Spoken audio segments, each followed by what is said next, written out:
ভেনেজুয়েলার উপকূলে একটি নিষেধাজ্ঞাভুক্ত তেল ট্যাঙ্কার জব্দ করার ঘোষণা দিয়েছেন মার্কিন প্রেসিডেন্ট ডোনাল্ড ট্রাম্প। বুধবার ট্রাম্পের এই ঘোষণার পর বিশ্ববাজারে অপরিশোধিত তেলের দাম বৃদ্ধি পেয়েছে এবং ওয়াশিংটন ও কারাকাসের মধ্যে তীব্র ভূ রাজনৈতিক উত্তেজনা ছড়িয়ে পড়েছে। যুক্তরাষ্ট্রের এই পদক্ষেপে তীব্র প্রতিক্রিয়া জানিয়েছে ভেনেজুয়েলা সরকার।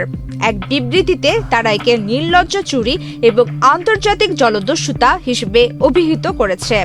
তারা জানিয়েছে এই ঘটনার নিন্দা জানিয়ে তারা আন্তর্জাতিক সংস্থাগুলোর কাছে বিষয়টি উত্থাপন করবে।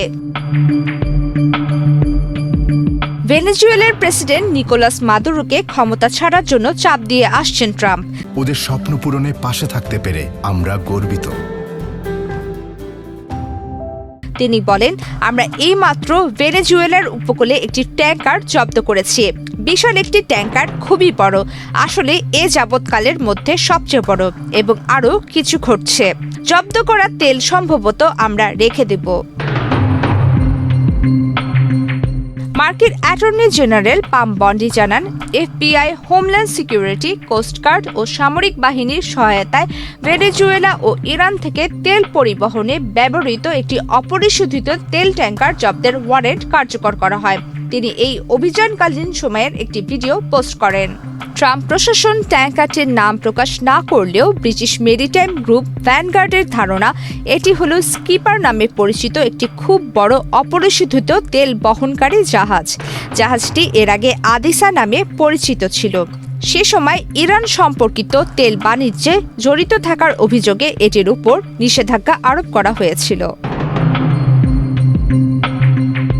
স্যাটেলাইট তথ্য বিশ্লেষণ করে জানা যায়, স্কিপার 4 থেকে 5 ডিসেম্বরের মধ্যে ভেনেজুয়েলার জোসে বন্দর থেকে প্রায় 1.8 মিলিয়ন ব্যারেল অপরিশোধিত তেল বোঝাই করছিল।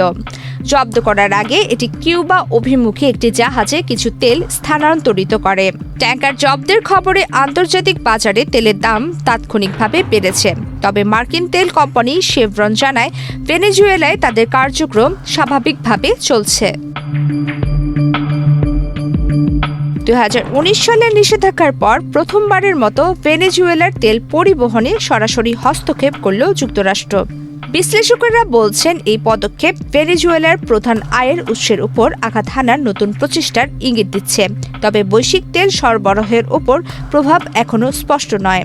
এদিকে মাদুরো অভিযোগ করেছেন, মার্কিন সামরিক উপস্থিতির লক্ষ্য হল তাকে ক্ষমতাচ্যুত করা এবং তেল সম্পদের নিয়ন্ত্রণ নিয়ে নেওয়া। প্রমিতি কিবরিয়া ইসলাম, বাংলাদেশ প্রতিদিন।